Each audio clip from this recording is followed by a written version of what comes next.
Yeah, welcome to another episode of Arts Place Live, number 63.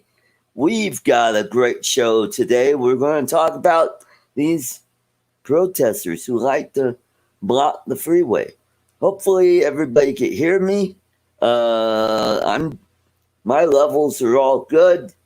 We're also going to talk about Trump at Mount Rushmore and the primaries are all done here in Colorado. So we're going to talk about the results of that. Hey, welcome, Jay Bird. And Hey. here's my illustrious co-host, Lloyd Mendenhall. Welcome to the show. Hello, everybody, and belated happy 4th of July to everybody, although it's already over. Independence Day. The hell with that 4th of July. It's Independence Day. That's right. That's right. And, so, how you doing, Art? I'm doing pretty good. Had a busy day fishing yesterday at Chatfield Reservoir, and then after that, I went over to Rick Enstrom's house for a barbecue and had a really good time there. Excellent. Caught a gigantic carp at the lake, just fishing off of Eric's boat there in the slip, and I've got a video of it on my fishing channel, Arts Place Fishing Channel. Hello, Steve Carpenter. Welcome to the show. So let's, you know what? I'm going to jump over here to YouTube and bring up the pop out. The chat. Yeah, I did. Hey, Jay Bird.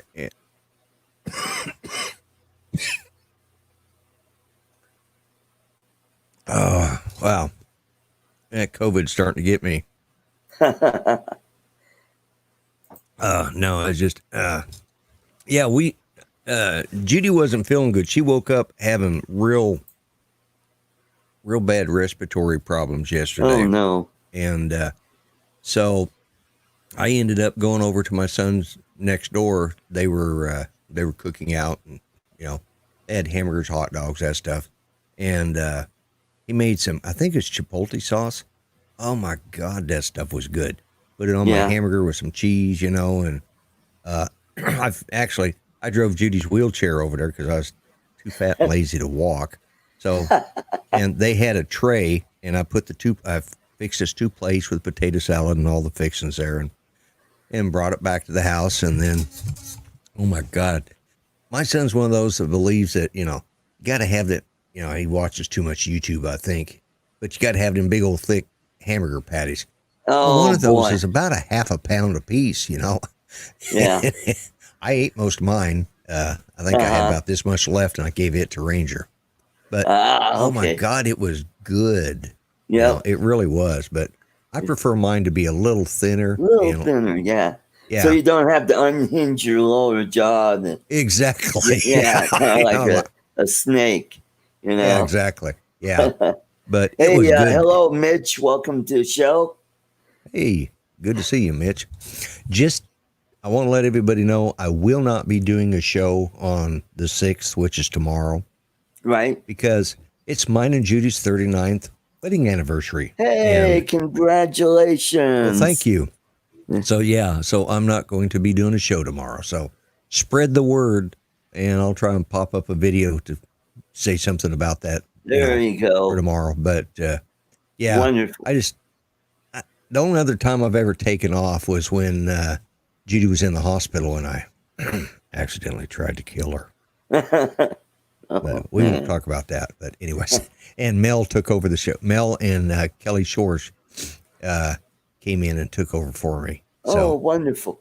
Yeah, wonderful. But that was a year ago, January. So yeah, that's the only time I've missed since I started doing it regular. But I decided it fell on our anniversary, so I'm just not going to do a show tomorrow. There you go.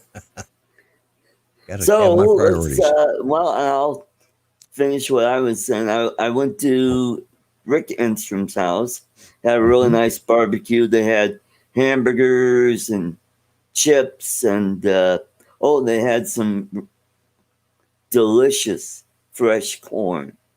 That was just Ooh. awesome. Oh, man.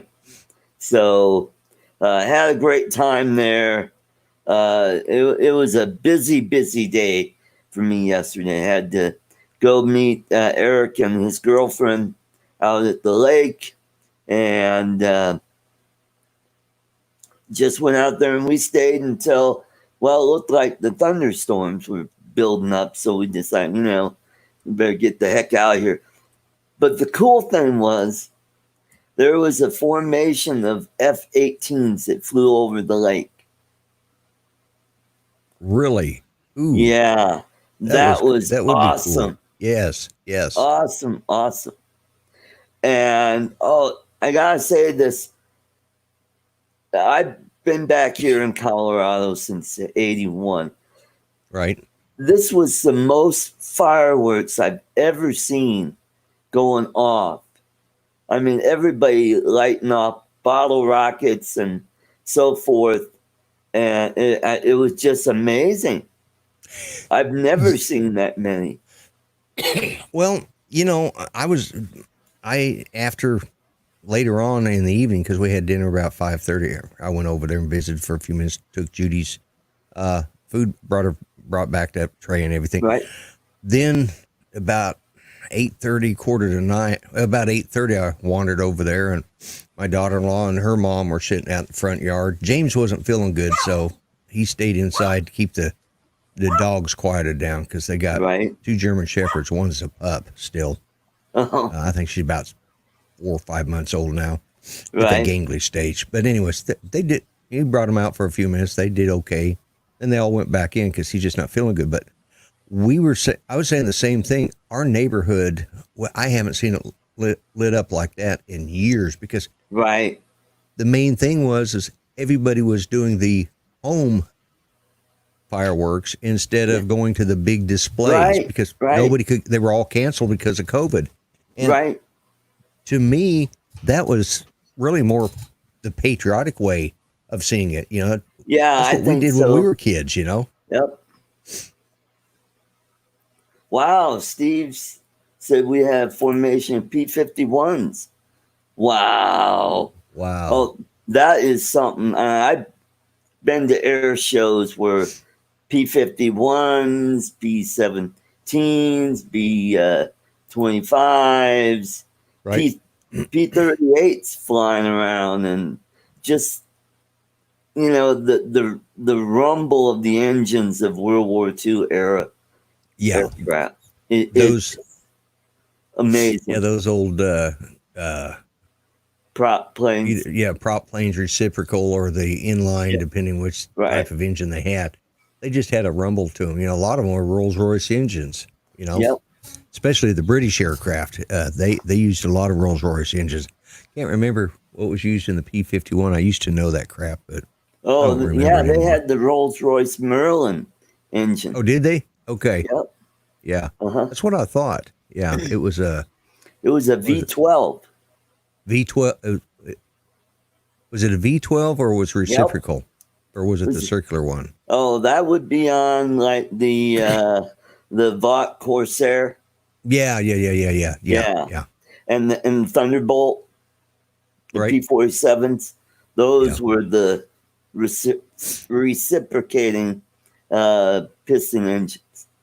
You just were in a circle. You named two aircraft, the Corsair and the Thunderbolt. Okay, that was the Corsair one and the Thunderbolt one. I worked in the Air Force. I worked on loading bombs on the Corsair 2 and the Thunderbolt 2. Right. The Corsair 2 was the A7. Right. And the Thunderbolt 2 was the A10. Yeah. And that was a Marines/Navy aircraft, the A7. It was also an Air Force. Oh, it was? Oh, okay. Yeah. Yeah, we had a slew of them. Okay. Yeah. Matter of fact, when they started processing them out and giving them to the National Guard, I was actually helping work on them to help the guys get them ready to change over. Yeah. Right. Thank you, Mitch. Radio engine. That's right. That's what I was looking for. Mitch. Yeah. Yeah. My old brain isn't working today, but yeah. Yeah, we had the Air Force had a slew. We had the A-7D. Mm-hmm. The A-7Cs is what was the Navy and the Marines used, Mm-hmm. but we had the D model. Yep. But matter of fact, the original squadron of the Flying Tigers, you know, ended Yeah. up at England Air Force Base. It was discontinued, and Yeah. yeah, of course, it Those was were the originally the Flying P-40, Tigers. the Uh, P-40 Kitty Hawk or Warhawk. yeah, Yeah, that yeah. was the Well, that Curtis. right, and actually, it was the Curtis Wright. Yep. Anyways, that's just as. But they ended up in at England Air Force Base in Alexandria, Louisiana, Huh? and they had their main aircraft through Vietnam was the A-7. That's Oh, what they ended up in. cool, cool. Yeah, yeah. They were all Hello, Mike sloughs. Roach. But Yeah. So getting back to yeah, to the fireworks, I show. think we know where that stimulus money went to. Yeah. Yeah. See hardly any And fireworks so, here since the shutdown. The city yeah, displays. The cities next to us did have. We had no city displays here, and but we had, like you said, those fireworks. Oh my God! It was just like got so thick I had to go home early because I couldn't breathe. yeah. Well, you know, you heard of Bannermere Speedway? Yeah, Well, Tri County Health closed them down really. because they said, well, you got too many people there. So they issued an injunction. And so uh, on my way home from Rick's place, he's over there on Morrison Road near, just east of the town of Morris. Well, Yeah, it's like yeah. really close to Bannermere. And there are cars parked on Morrison Road. I think they were there to watch the fireworks. And tons of cars parked on the Right. shoulder.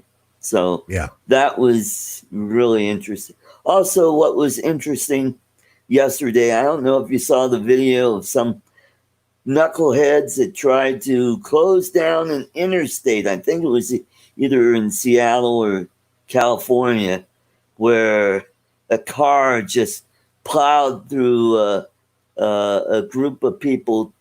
One was killed, the other person was severely injured. I mean, I saw the video, though they were hit at a high rate of speed where they just flew up in the air. Right. Right. Well, go stand in traffic. I mean, we were told as kids to look both ways before crossing the street. Yeah. Obviously, this new generation, these millennial babies, uh, just didn't learn that stuff. I guess that's from going to a socialist college or something. Yeah. Mm-hmm. Yeah. Yeah. They think, oh, here's a good idea. Let's block the interstate. And, a couple of days ago, down in Colorado Springs, some protesters, they blocked the highway by parking their cars sideways across the interstate. Well, that'd do it. But here's what the highway patrol did: is they blocked it off and they rerouted traffic around the area. So they kind of denied the protesters Yeah. the wrath of the drivers that they wanted. Yeah. So I thought, kudos on them. That's where the Washington Highway Patrol really failed. What they should have done is they should, shut down the highway, and that girl wouldn't have been killed. But yeah, like Mike says, that's what happens when you stand in the highway in dark clothes at night. right. Mm-hmm. It just amazed me. I've been, I've been kind of watching a few things this weekend that I just shake my head. Some of the people that have these YouTube channels, they're hitting the nail on the head with some of their opinions about stuff, and they do it in a comical way, and it's just it's the height of stupidity, Yeah. These, because I talked with this about Judy, and she said, why are they like this? I said, because they go to colleges or they're indoctrinated from grade school now Yep. on, uh, social Justice socialism. warrior. Yeah. Social justice warriors. Yeah. You Yep. got to but I was talking with this, most of these protests for Black Lives Matters that you've been seeing going on, They're I would white. bet that at least 85% of those people are white. Yeah. Mm-hmm. You know, and there are so many blacks that are speaking out, that are conservatives, are speaking out against Black Lives Matters because it's not representing them. Yep. That's right. That's right. know? That's right. Well, we had a big protest here in Aurora because a few weeks ago we had a black man that was killed by the local police in Aurora. So that sparked a big protest. And so there was a big protest where they went down to City Hall there, and everything was all fine because they were going to, at the end of the march, there was going to be some violinists playing because the person who died was a violinist, and it was going to be like a peaceful, concert there. Well, there were some bad apples that, got into the crowd, and they started throwing rocks and bottles at the police. And then they wondered why, the police just showed up out of nowhere. And it was all because of the black actors that were in their group. If those protesters, if they wanted people protest, they should have gone up to the people that were wearing, helmets and body armor and have rocks in their hands. Get the heck out of our demonstration. We don't want you around. I was thinking about that. This reminds me of the same situation we've had with Islamic fundamentalist terrorists. Right.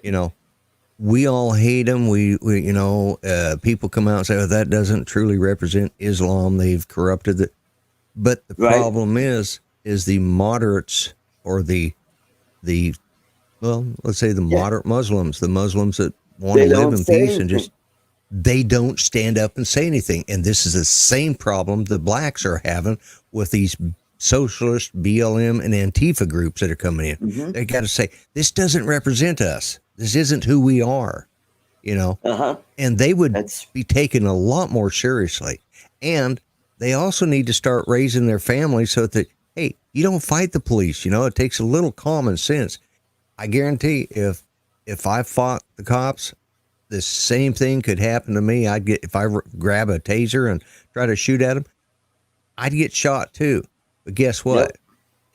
There wouldn't be a protest, unless a bunch of old seniors got together and said, oh yeah, let's protest the old fart that got shot, but he's white. So who cares, and people don't want to hear that, but that's the truth of it. If the people that, notice the one down in Atlanta, you're not hearing a lot about that. Yeah. Because, Blue Lives Matters. I'll agree with that. Lives. Yeah.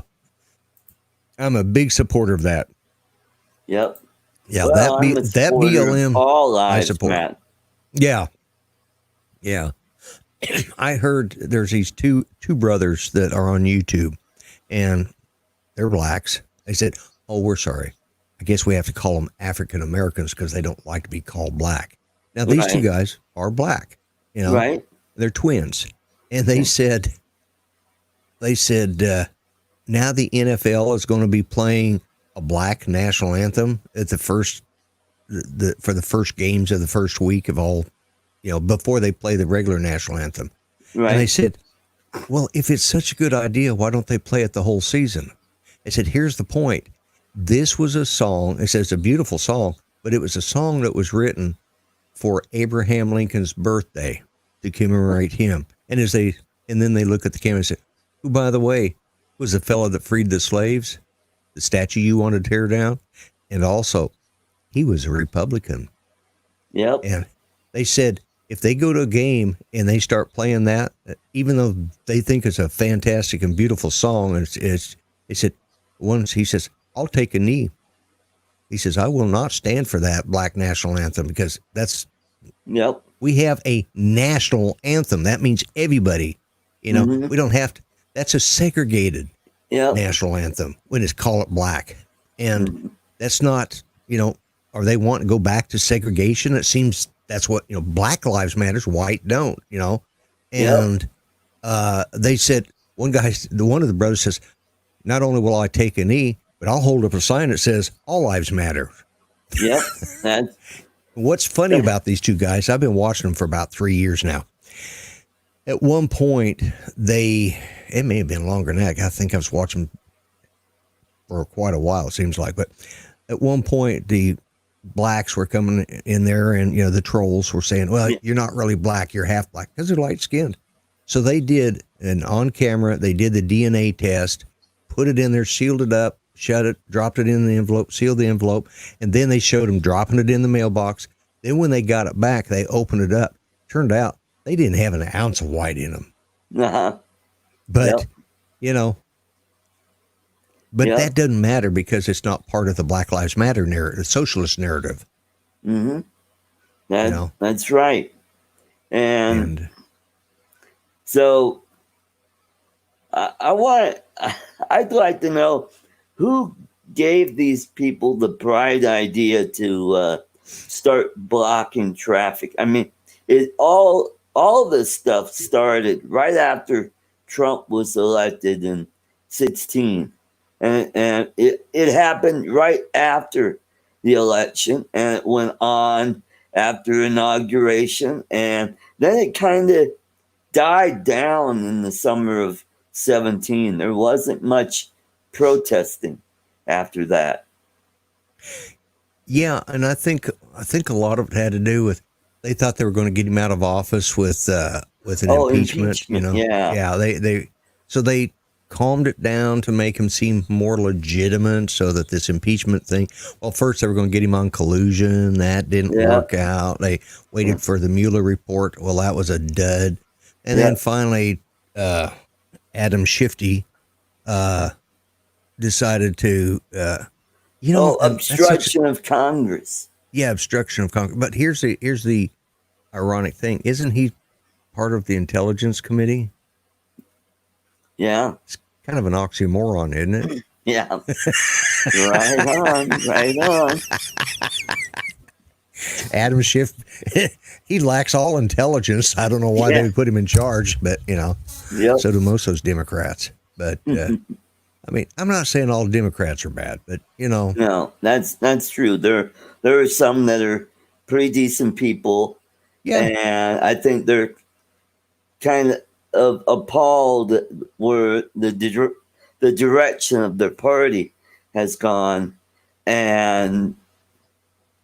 but because they're still part of that that party, that they have to kind of go along to get along, otherwise then they lose all the choice assignments in committees. Right, exactly. They'll just say, well, you're just not behaving enough in our party. So we're going to get you a teeny tiny committee that nobody wants to be on, and there's where are you going to be?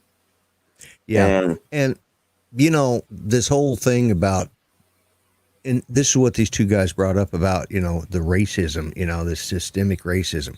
Well, this would be a segue right into your next thing about the primaries, because we had ours here too. Yeah. But it just so happened we didn't have we had a straight up election for the mayor, and we have a new mayor, Right? and he's Mayor black. McCheese. No, he's a black mayor, Ooh, and he's been on city council for a long time. Now, mind right, you, the mayor's position in Muskogee is really only just a city council position. right. It just means he gets to hold the hammer, Yeah. because we have The a city hammer? manager system. Yeah, That's not a the hammer. Yeah, It's a the gavel. Yeah. It looks like a hammer, but Yeah, I know. I have a gavel in there for when I was an auctioneer, but so, anyways, but yeah. So, and here's the thing. I know when I first moved here, and there's a couple companies here. I'm not going to name names, but one of the guys, he came over to help change a tire on my motorhome, and he got to talking, and he's somebody I had known because I'd raced remote control cars with him and stuff like that. right. And RC cars back in the early 90s. Yeah, something like that. But anyways, it turns out he was a member of the Klan. Ooh, And there was a big Klan group here back in the late 80s, mid Right. to late 80s. They stayed to themselves. They didn't talk about it, but, they talked politics. You kind of figured out who they were, and he finally brought it up. right. And from there, we've gone to finally electing. It's our first black mayor, here in Muskogee. But Right. we've already had lady mayor. She was worthless too, but she was. Right.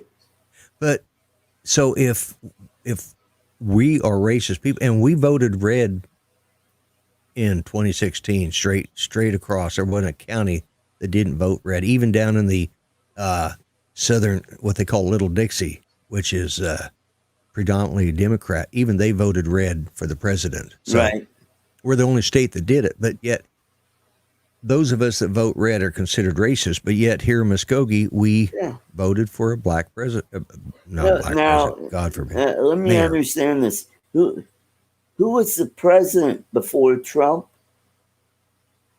It was Barack Obama. Barack Yeah, I know. Obama, and He was black. isn't he black? Well, actually, he's Last I half black. checked. And so, how could that be? How could there be racism when we elected our first black president? We That's have black members of Congress and the Senate. We've had black mayors around the country. Black city council people. I mean, you go to Detroit, just about everybody on the city council is black. Yeah. And even the mayor. And you want to see corruption. Oh God. Detroit has got the most corrupt city council and mayor's office. They started it was in the 70s. Yeah, They when had Coleman Young became mayor of Detroit. They had a when huge race riot there. Yep. And I knew a guy who was a police officer. Right. And he worked through that race riot in Detroit. And matter of fact, he told a story. He said this guy come up, and he was a black guy, and he come up and he says, "Man, I've been shot." And they look at him and, "Where at?" He says, "In the head." They checked his head out, and we don't see it. He says, "No, right here." And what? And so they checked him out, and they saw this little mark, and he'd been shot. Somebody put the gun up point blank like that, and the bullet traveled across his nose, and it was actually, they could see it lodged in the back behind his head, And it was done by another black man during the race riots. Oh, man. They were shooting their own people as well as anybody else. And this guy, he lived. It just traveled under the skin. It was probably a 22. He was very fortunate. But he said, that was the strangest thing I ever seen in my life. He says, but I moved out of Detroit after that because they completely, and that's what happened. They destroyed all those businesses. Those businesses said, we don't have to work here. we can build our business somewhere else. We can move to Canada or Mexico or something Yep. like that. And that's what We do happened. not have to live here and have our businesses burnt. And Right. I actually heard that argument presented by I don't know if he's the Black Patriot or whatever his channel is, or if he was. Uh, There's about 3 of them that I watch, and I can't remember which one it was that Right. said that. That's the reason those states and cities are in such disarray, because they burned them down. And the business said, "We're not rebuilding there. Yep. We're not having our property destroyed. Our insurance rates are going to go to gazillion dollars a month just to Right. keep from having our, I want to so say yeah. hello to Mel and Mike B. Welcome to the show. Oh yeah, I just saw Mike B popped in. Yeah. Yeah. But anyways, so I don't know if we're staying on point or not, but I digressed, I Well, guess. we were talking about the primaries, then we started going into race riots. Well, Colorado just had their primaries here, and John Hickenlooper defeated Andrew Romanoff. He's the Hickenlooper is the Democrat challenger against the incumbent Cory Gardner. So that's going to be an interesting race. Now, you got to remember, Hickenlooper was just found guilty of violating the state constitution for accepting gifts while he was governor of Colorado. And he was hit with a fine, even though it was only Right. a little over $2,000. But yeah. So he was subpoenaed to this investigation. He never showed up. So they said, okay, we're going to have this hearing, and they found him guilty and finally showed up and said, you violated this statute in the state constitution. It says you are forbidden for taking any gratuity while you are governor or any elected office in Colorado. And what he did is he took free flights and other small gifts, and so Yeah. one of them was he took a trip to the Bilderbergs in Europe. So he got in trouble for that. So yeah. and it's I want amazing. to say hi to Agent K, and then we'll jump back. Okay. Also, Mel is watching 400 AGL. Yep, I saw that. And Mike. so he's the challenger. And, well, Casper was not in a primary, so he's challenging the incumbent Democrat Ed Perlmutter. And Steve House is the Republican challenger running against incumbent Jason Crow, who, by the way, was one of the lawyers for the impeachment trial. I think he was the lead lawyer in all of that. So that's going to be an interesting race. Then the other down ticket races, it turns out all the RMGO slate candidates all lost. For those of you who don't know what RMGO is, that's Rocky Mountain Gun Owners. They are way out in right field. They're right wing. I mean, they are no compromise, no getting along Republicans. So good on them that every one of those idiots lost. Yeah, but my only worry is the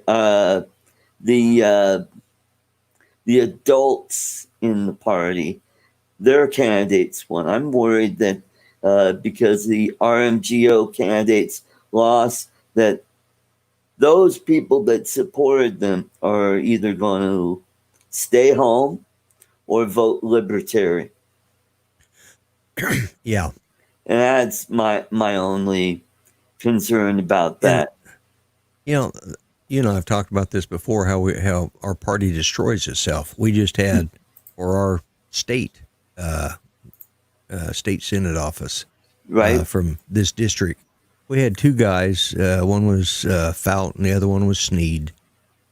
Great names, right? Anyways, I got in the mail every day 4 cards and big old placard type Right. postcards. Yeah, placards. Both sides printed on them. Yep. Talking about how bad the other guy was. Yep. There's 2 from Fout, 2 from Sneed every day up till the election.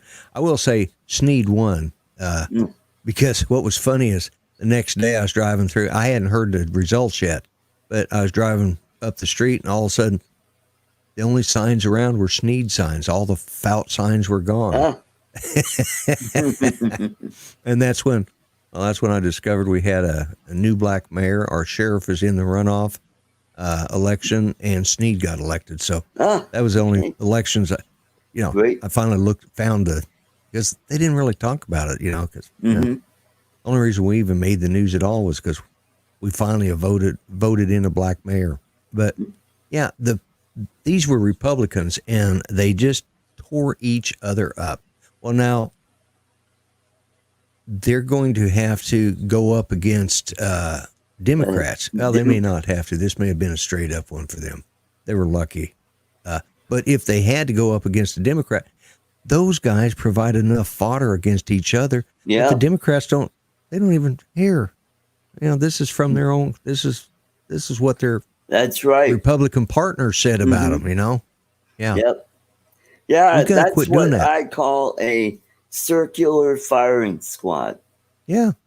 Where we damage each other so much that by the time the general election comes around, the guy that survives the primary gets defeated because there's so much negative information about that person that,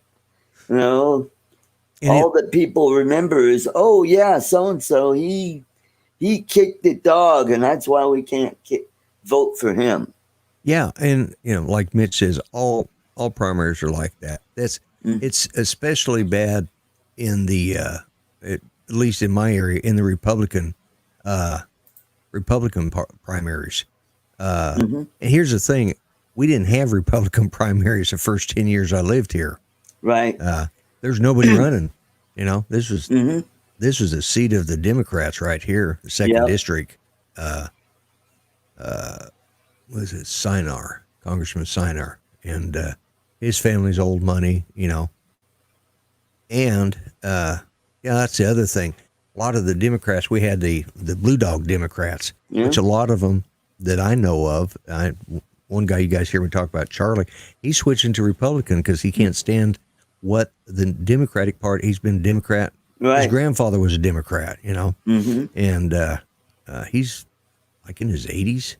Yep. And still working. He owns a business. He has 3 or 4 chicken restaurants. Eats chicken every day, fried chicken every day, and he's in his 80s and he's skinnier than me. I don't know how he does it. But there again, the Democrats that used to be around here are not the Democratic Party that we have now. Yeah. Yeah. That's true. So I am just so glad the primaries are over. One of the candidates that ran was a guy that ran for state house in my district. And I was a candidate for that district. And I'd been in primaries before, and I had gone to this function, and I heard that there was somebody going to be running, and I just didn't want to do another primary. It just, it's a lot of work. It makes it more time consuming because you're running 2 races, really. Yeah. If you end up winning, then you got to do that whole thing all over again and raise money. All that money that you just raised, you pretty much blew it on your primary.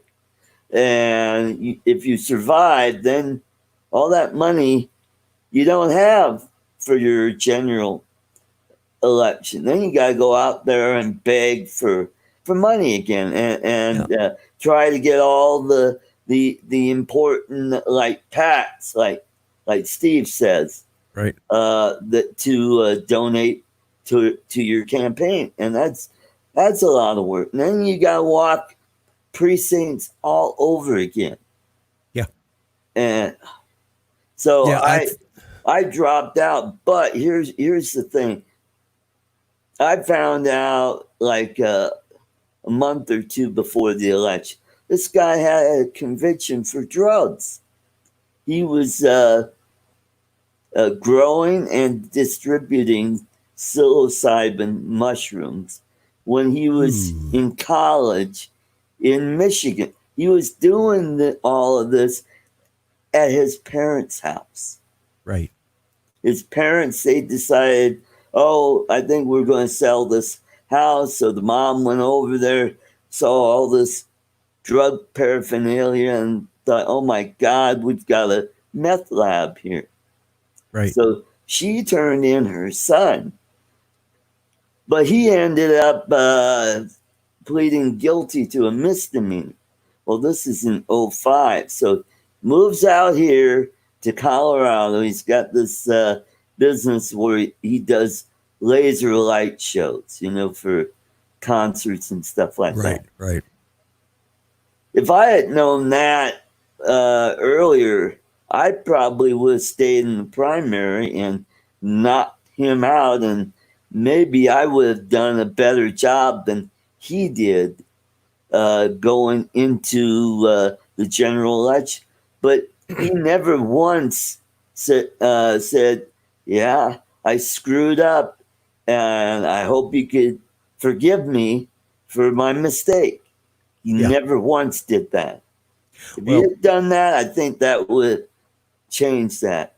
Because about a week or so ago, one of my Facebook friends, she basically said, well, these are the people I'm supporting. They were all the RMGO people.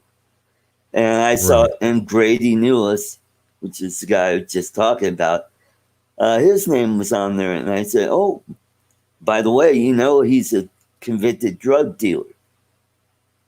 And one of a friend of mine, she piped up and said, well, don't you believe in forgiveness? And I just didn't want to get into a pissing match on Facebook because I'm tired of that.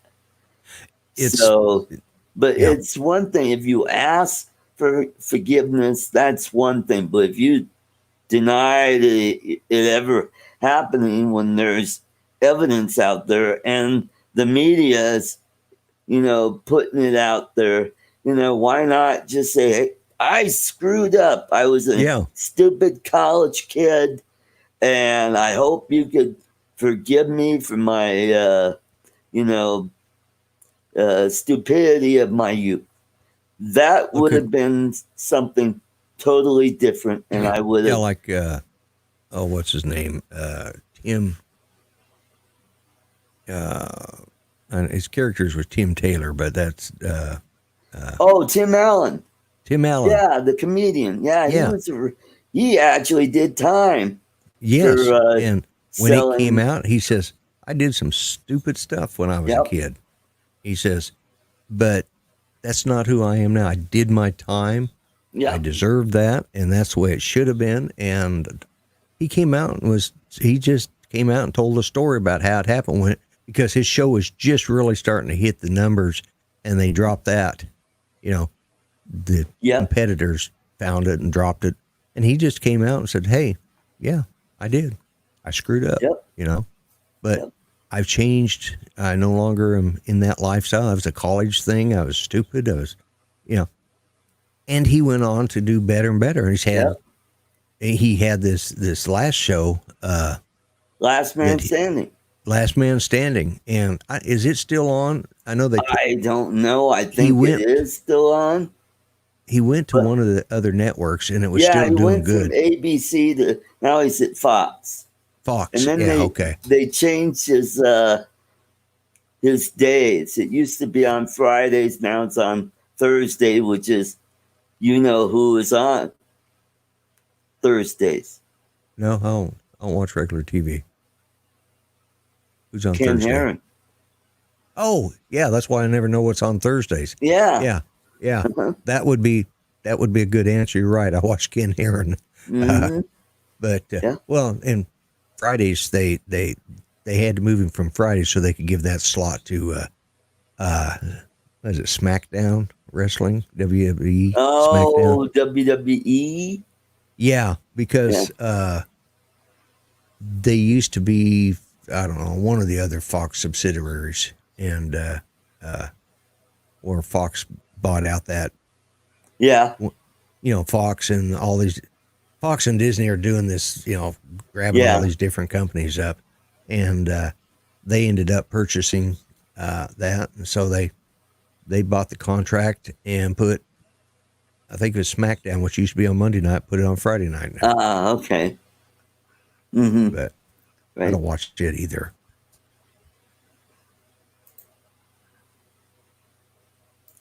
You guys need to get younger faces on this stream, fresh ideas. Well, hey, it is what it is.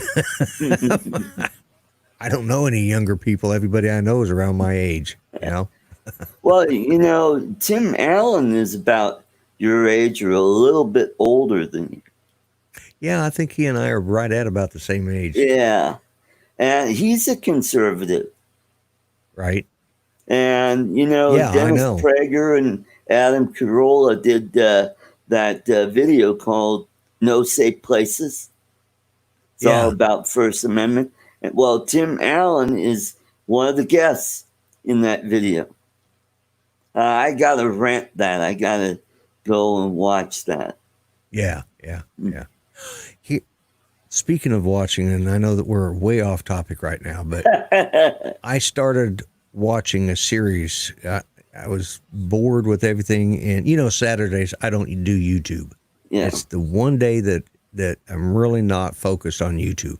Right. So I flipped on Netflix, which I'm not happy with Netflix and their new social attitude, or if I took offense to all of this crap, I would just have to not watch anything, watch my own videos, and that would get Right. boring, But what was really unique, they got a new series that it's a Netflix original series, and it's called Warrior, like a warrior.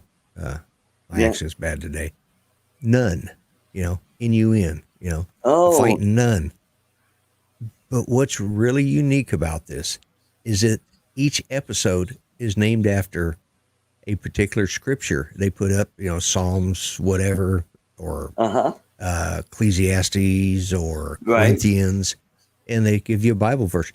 And what's funny is every time I go to type it in, because my mind doesn't remember the Bible like it used to. When I was preaching full time, that was a different story. But you don't use it, you lose it, Mm-hmm. And but anyways, I started looking it up, and I'd get about halfway through, and all of a sudden in the main searches, it would bring that up. So apparently, even though it's sort of like a vampire movie, but it's she's a warrior angel, Okay. She's a halo keeper.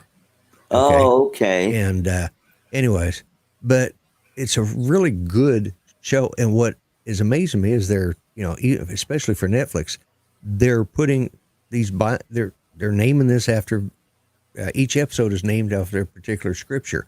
Right. And you look it up. People are learning to look for the Bible now. And I find that just unbelievable. And somebody as liberal as Netflix is, Right. that they would have something like that. Yeah, it's a new and exciting thing, but it's really, really well done. And it might be one of those shows to throw a bone to the evangelical people. It might be. It's still a good movie. It's still a good series. Well, that's good. That's all I can That's say. good. Ah, Dad Burnett went out of focus again. Yeah. All right, I'll let you take over control of your show again, Art. Okay. All right. So we had the primaries. They're all done and taken care of. Now we just need to do the heavy lifting and get these people. Oh, speaking of primaries, here's the biggest upset here in Colorado. You know who Laura Boebert is? Name sounds familiar. She owns a restaurant in Rifle, Colorado, where all the patrons can carry their sidearms. Yes, that's Well, she defeated incumbent Scott Tipton for seating 3. And I'm hearing a lot of good stuff about it. I was sort of on the fence about it because, you know, Scott Tipton, he's a pretty good conservative. Right. But you got to realize CD3 parts of it are very Democrat because before Scott Tipton, John Salazar was the congressman. Well, John Salazar is the brother of Ken Salazar, who was a attorney general here in Colorado, and then he became senator from Colorado. Yeah. And then he became Secretary of the Interior in the Obama administration. That's where I knew the name. So, yeah, and Pueblo, I think, is part of that district, and Pueblo is traditionally very Democratic. So it's going to be interesting to watch her. And the Democrat challenger is a 70-something-year-old lady who's just really nasty left-wing. So it's going to be the young, good-looking lady against this old, I guess, spinster. So it'll be interesting. Well, the old spinster will win because the Democrats will start screaming that it's prejudice because the pretty lady won. I actually, and I talked about that. I think I talked about this on my show when I put up the picture of that female deputy that was just stressed because she just wanted her hamburger and her cup of coffee.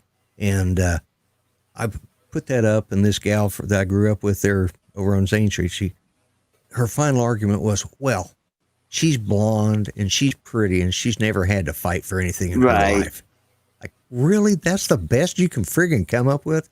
This is from somebody who's got a college degree in, well, library science, you know. I didn't know you had to have a college degree to know the Dewey Decimal System, but apparently you do, you know. Well, wasted degree. Boebert's Democrat challenger is Mitch Bush. That's MITSCH Bush. Okay. So it's Boebert Bush race. Yeah. Jaybird, let me say this.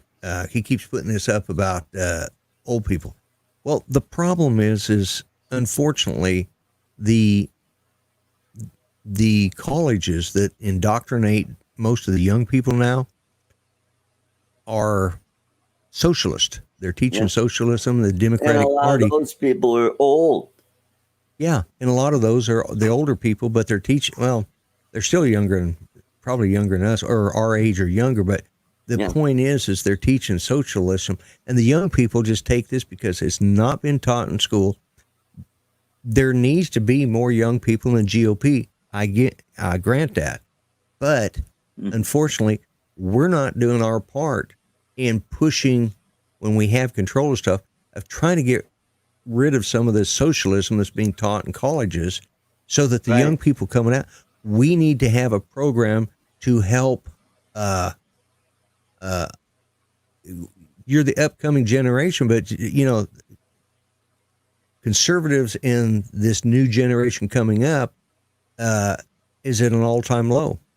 Yep. Mm-hmm. Not all colleges, but in general. And they get the backing. They start training these people.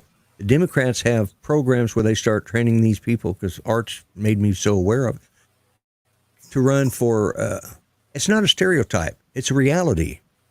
Sorry, Jaybird, but that's just the way it is. I'm fortunate. I've got two boys that are conservatives, but one is 51 and the other one's 45, so Mm-hmm. It's not stereotyping. It's it's what we've observed. I'm from the generation of the hippies. And yeah, Mike Roach makes a really good point. Indoctrination in grade school. is in grade school. Yeah. Just like a Monday show, Greg was talking about his daughter has to do a term paper. And, I remember that. Yeah. On Black Lives Matters. This is in Australia, Yep. but we see it here all the time. You're right. It's not all colleges. I'm not trying to say it is. Yeah, there are conservative colleges like Hillsdale and there's several other schools around the country, but they're small compared to all of these universities around they're few and far between. Oh God. Anyway. Yeah. Vanderbilt, I think, is one of those. Is it Vanderbilt? I can't remember. Well, look at California. Their whole scholastic system is nothing but socialism. Yep. And California is one of the bigger states, bigger population states. Well, run for office then, Jaybird. Yeah. Yeah, you're down there in Ohio. You could run for city council or start out. Get on a school board. Like Parks and Rec or outdoor open space or housing board. I mean, there's a whole bunch of boards, and that's what I did. And it kind of helps you to develop your skills in dealing with a setting like a council. Yeah.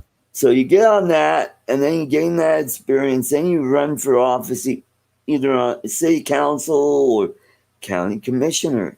There's so many local offices that you could start off at, and then kind of build up your credentials to run for like state seats, like state rep, state senate, state treasurer, secretary of state, and so forth. And that's how a lot of people go through the steps in building their career in politics. He says he's holding a political office as an executive in his area. Oh, okay. Well, that's good. Well, there you go. Take it to the next step above that. Maybe you run for a state rep in your district. Yeah. And once you, if you win that seat, then you'll be going to the Capitol up in Columbus, Ohio. And then you'll get to really see how the sausage is made on a state level. So we were talking about Boebert. You know where she was this weekend? No, where? She was at Mount Rushmore with Donald Trump and his family. Donald Trump, he had a big speech there at Mount Rushmore, and there were protesters there that were blocking the entrance to Mount Rushmore. Yeah. And that was something.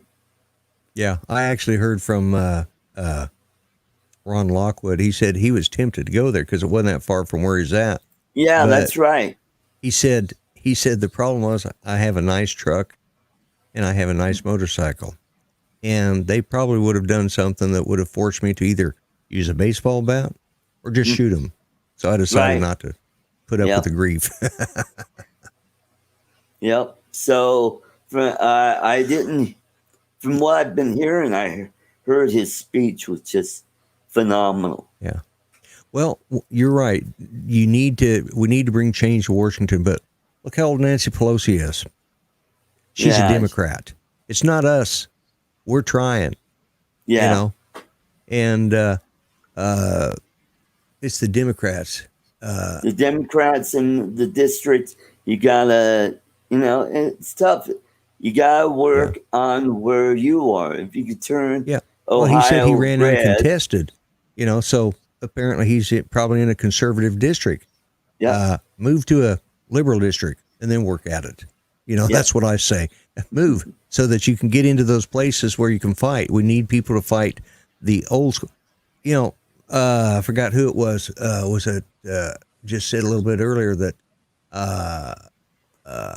who put it? Actually, let's see. Let's see. It had something to do with. Anyways, I can't. Yeah, go on. Go on. Yeah. Well, anyways, let me cover something I did want to cover. He's talking about changing the names. We need to change the name of the bases. No, we don't. We need tradition. And in the military, we have had tradition for all these years. Oh, I know what it was. Somebody said socialism is the old way. It is. It started in the 1800s. Yep, that's right. And my grandfather was a socialist. Yeah. He gave my dad, and then my dad ended up giving me the middle name of the guy who ran for president as a socialist. And actually, the fifth time he was in prison, he ran 5 times unsuccessful, but he actually did pull in some electoral votes from prison, and he was part of the American Socialist Workers' Party, right. And these unions, that's how they started out. They started out as part of socialism. You look at the Bolshevik revolutions. Yep.